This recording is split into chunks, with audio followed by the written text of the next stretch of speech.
اللہ کہتے حزب الشیطان، مسعود عثمانی، ان سے یہاں کراچی یونیورسٹی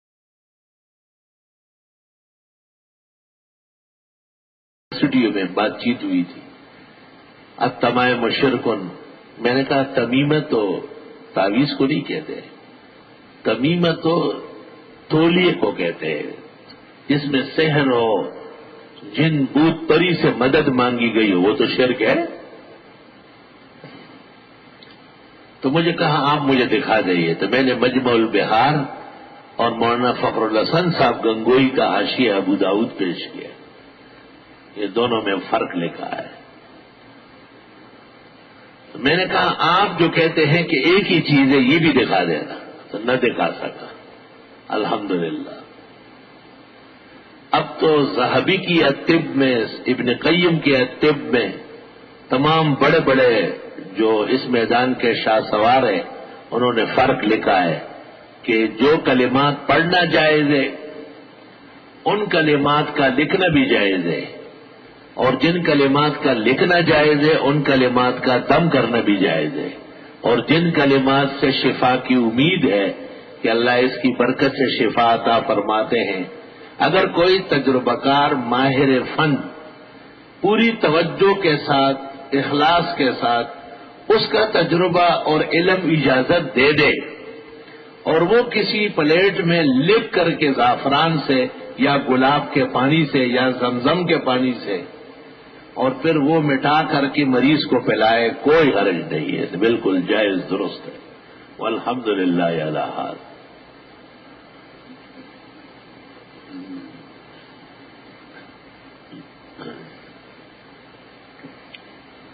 سورہ فاتحہ کے ناموں میں ایک نام وافیہ ہے، ایک کافیہ ہے، ایک شافیہ ہے، ایک نام سورۃ دعا ہے، ایک نام سورۃ الصلاۃ ہے کیونکہ نماز کے لیے بھی ہے، اور اس کا ایک نام سورۃ التساؤل ہے۔ تساؤل، اللہ تعالیٰ سے خوب مانگنا۔ شیخ القرآن مولانا محمد طاہر پنجپیری نے العرفان میں لکھا ہے کہ ناجیہ و منجیہ بھی ہے، مجھے نہیں ملا کہیں۔ انہوں نے بقائی کے نظم کا حوالہ دیا ہے، اس میں یہاں موجود نہیں، ناجیہ منجیہ۔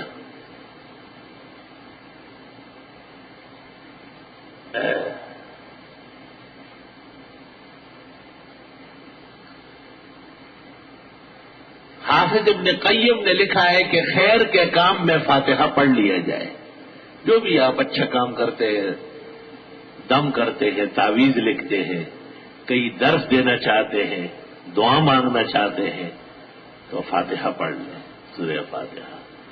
ہمارے ہاں عرف بھی ہے نا کہ فلاں کے فاتحے کے لیے جا رہا ہوں، پھر فاتحے تو زبان، سورہ فاتحہ پڑھ کر بہتر ہے سورۃ اخلاص بھی 3 مرتبہ پڑھے، اور درود شریف ابراہیمی جو نماز میں پڑھتے یہ بھی 3 بار پڑھ لے، اور پھر زندے مردو جہاں آپ کی مرضی ہو دعا مانگ۔ اگر کوئی رکاوٹ اور معنی نہیں ہے تو افضل اور بہتر ہاتھ اٹھانا ہے، سمجھ گئے کیا؟ اگر کوئی معنی نہیں ہے، اب آپ بیت الخلاء کے باہر کھڑے ہاتھ اٹھائے ہوئے، اللہم انی اعوذ بک، بھائی جاؤ اندر، یہ ہاتھ اٹھانے کی جگہ ہے۔ اب بیوی سے جو ہے نا ملاقات کرنے کے لیے پلنگ پہ بیٹھا ہوا ہے، اللہم جننے بنے ہوا بابا بسم اللہ کا خرو درا اوور لاسنو چتکڑی دی لاسنو چتول دے بل شیبو چتول واڑی۔ اس لیے فقہا کہتے ہیں جو مناسب جگہ ہو، بھائی نماز کے بعد مناسب ہے، بعض درسوں کے بعد مناسب ہے، کھانا کھا لیا گیا ضروری نہ سمجھے، ویسے شکریہ کے طور پر جو سنت دعائیں ہیں ان میں ہاتھ اٹھا لیا مناسب ہے۔ لوگ زیادہ وہ ہیں جو پسند نہیں کرتے، ٹھیک ہے مناسب نہیں ہے، نہیں کرے آپ، ضروری تو نہیں۔ پختونوں کے ہاں تو کھانا کھانے کے بعد سونے کی اینٹ رکھنا بھی بڑی بات نہیں ہے، دعا کرنا بڑی بات، بھائی ارما دے دعا ہوگا، سبحان اللہ۔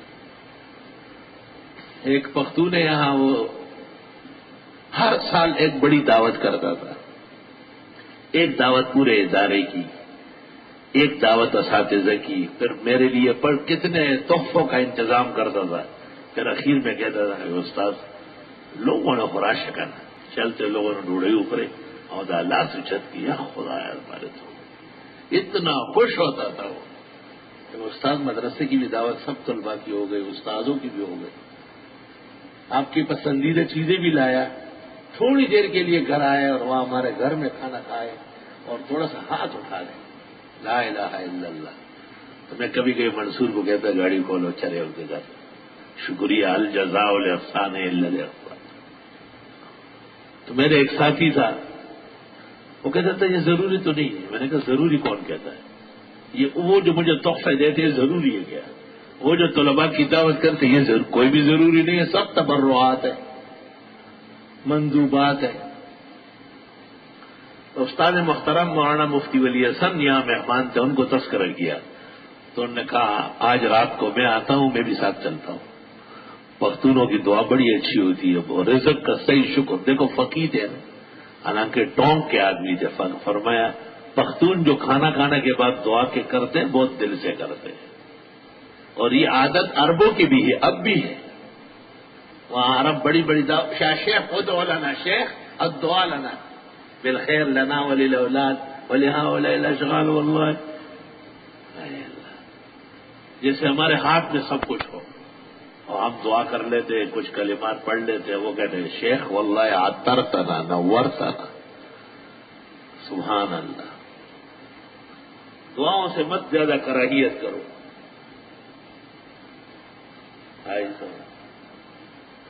اب عجیب بات یہ ہو گئی کہ ہمارے مسلک کے لوگ بعض چیزوں میں کمزور ہو گئے، مثلا تعزیت میں ہاتھ نہیں اٹھاتے ہیں۔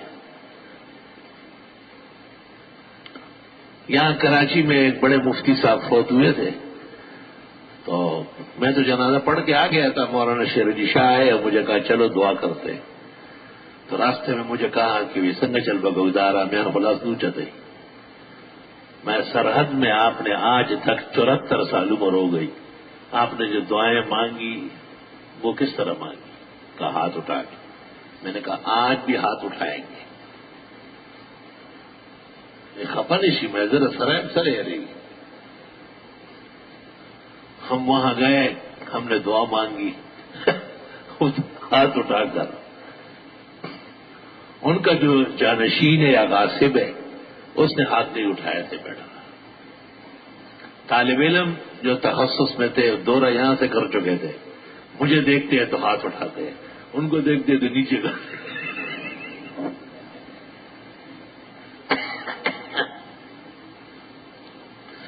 ایک طالب علم کو میں نے ایسے اشارہ کیا، وہ سمجھدار تھا، اس نے چٹ پٹ پوچھا یار جی یہاں علماء کرام تشریف لاتے ہیں اکثر ہاتھ نہیں اٹھاتے، اصل سنت کیا ہے؟ میں نے کہا اصل سنت الدعاء برفع الیدین ہے۔ بخاری شریف میں 3 جگہ حدیث آئی ہے۔ ابو موسیٰ اشعری کا چچا ابو عامر جب شہید ہوا، ابو موسیٰ اشعری کو کہا رسول کریم صلی اللہ علیہ وسلم کو میرا سلام کہے اور میرے لیے دعا کرائے۔ آپ نے پانی منگوایا، وضو کیا اور پھر ثم رفع یدیہ وقال اللہم اغفر، اور پھر آپ نے دعا مانگی۔ 3 جگہ بخاری میں آیا ہے۔ الحمدللہ وہاں بیٹھ کر کے ہم نے واضح کیا ہے صحیح صورتحال۔ میں نے کہا جو لوگ کہتے ہیں کہ ثابت نہیں ہے وہ پہلے اس حدیث کا جواب دے۔ ثبوت کے لیے تو معمولی سی روایت کافی ہوتی ہے جب مانے نہ ہو۔ اللہ اکبر کا تاہم میں نصیحت کرتا ہوں کہ جو لوگ نہیں اٹھاتے ہیں وہاں بغیر ہاتھ اٹھائے بھی تعزیت جائز ہے۔ ہر ایک کی ہمت نہیں ہے مسائل ہر جگہ بیان کرنا، اور نہ مناسب ہوگا۔ چنانچہ میرے والد صاحب کا انتقال ہوا تھا تو علماء تشریف لاتے تھے تعزیت کے لیے، تو میں ان کو کہتا تھا جی ہاتھ اٹھا کے دعا مانگے۔ بڑے بڑے علماء جو سب مجھ سے بڑے، مجھ سے چھوٹا تو کوئی مولوی ہے ہی نہیں، آپ بھی مجھ سے بڑے ہی ہیں، تو میں ان کو کہتا تھا تو یہاں ایک ہمارا خادم تھا سراج بھیا جی ببولی اندھی، مولانا سے مرد ہو چلا سوچت کیا گئی اتنا سے ناچتے عادت اس طرح ہو گئی.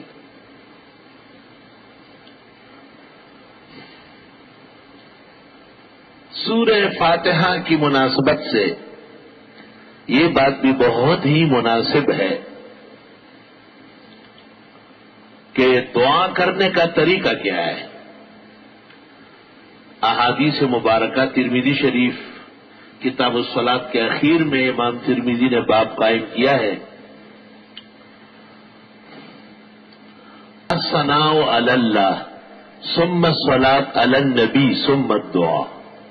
پہلے اللہ کی تعریف و حمد کیجئے الحمدللہ رب العالمین اللہم انت السلام و منک السلام. اور پھر درود شریف پڑھ لیا جائے اللہم صلی وسلم علی سیدنا مولانا محمد. اور پھر دعا مانگی جائے. بعض حضرات دعا مانگتے ہیں تو درود شریف پڑھتے ہیں. یہ خلاف سنت ہے اور غلط طریقہ ہے بالکل. یہ مبتدئین کو خوش کرنے کا ایک ڈرامہ ہے. صحیح حدیث ترمذی جلد ثانی کتاب الدعوات الکبیر میں 4 حدیث ہے. اور ایک آدمی نے جو آگے پیچھے کیا تو آپ نے کہا عجلتا، جلدی کیا آپ نے.